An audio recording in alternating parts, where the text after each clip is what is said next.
Direction Morlaix, sans doute l'une des villes les plus charmantes de France, dans le Finistère, avec sa baie éblouissante, son viaduc imprenable. Et c'est ici qu'on va rencontrer les plus grandes femmes de France. C'est Sophie Degano qui nous présente son exposition intitulée Grâce à elle au musée des Beaux-Arts de Morlaix.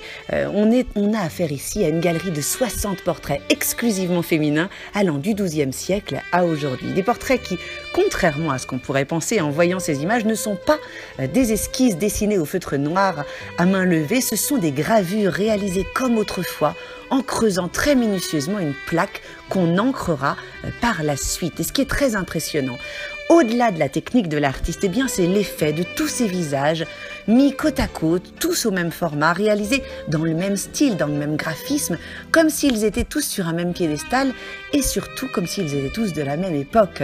Et alors quand on s'approche, eh bien on va non seulement reconnaître des visages ou des noms familiers, je pense notamment à Colette, Marie Curie, Simone de Beauvoir ou encore Coco Chanel, mais on va aussi rencontrer des héroïnes oubliées, ces femmes qui ont changé le monde à leur manière, qu'on va avoir la chance de redécouvrir ici.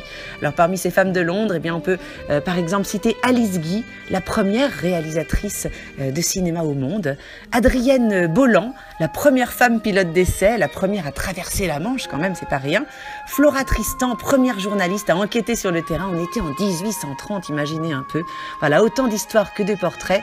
Et puis, si comme nous, vous vous prenez au jeu du qui est-ce, eh bien, on vous recommande vivement l'ouvrage de l'exposition qui revient sur ces 60 destinées extraordinaires.